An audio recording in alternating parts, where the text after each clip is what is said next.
दिन का समय धीरे धीरे गिरा और रात की अंधेरी चादर से ढांक बंधने लगी। राजा ने अपने राज्य को सुरक्षित रखने के लिए अपने पुराने मंत्रगुण साधु से मदद मांगी। उस साधु ने राजा को एक रहस्यमय चाबी दी और कहा, इस चाबी से जुड़ा हुआ हर एक ताला एक नया जादू खोलेगा। राजा ने खुशी खुशी चाबी पकड़ी और पहला ताला खोला और वहां से निकला एक चमकता हुआ पुराना समयात्री। समयात्री ने कहा, हर ताला खोलने पर एक नया अनूठा संगीत बजेगा और तुम्हें एक कहानी सुनाई जाएगी। राजा ने चौंक कर पूछा, कैसे?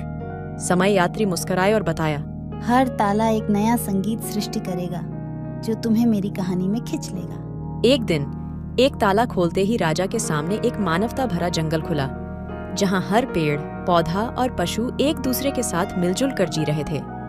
राजा ने सोचा, ये कैसा जादू है? उसने समयात्री से पूछा तो समयात्री ने हंसते हुए कहा, ये जादू मेरी कहानी का हिस्सा है राजा।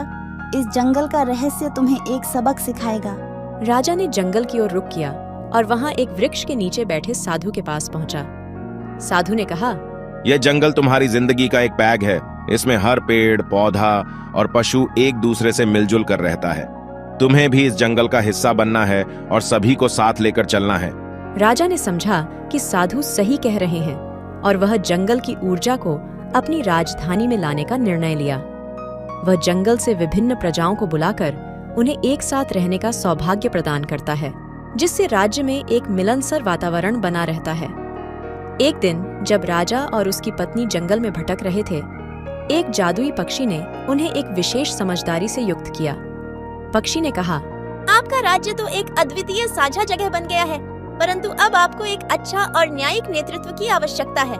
राजा ने पक्षी की बातों को गंभीरता से लिया और अपने राज्य को और बेहतर बनाने के लिए संकल्पित हो गए। इस तरह राजा ने अपने समयात्री और जादुई चाबी के माध्यम से न केवल अपने राज्य को सुरक्षित रखा, बल्कि एक न्यायिक और समृद्ध समाज की रचना की। और जब राजा ने अपनी आखिरी सांस ली, समयात्री ने हंसते हुए कहा, तुम्हारी कहानी समाप्त हो गई, लेकिन तुम्हारी कृति और न्याय की दुनिया यहाँ बनी रहेगी। राजा ने शांति भरे मन से आखिरी सांस ली और उसकी आत्मा ने नई यात्रा का आरंभ किया, छोड़ते हुए एक समृद्ध और न्यायिक समाज की आशा में।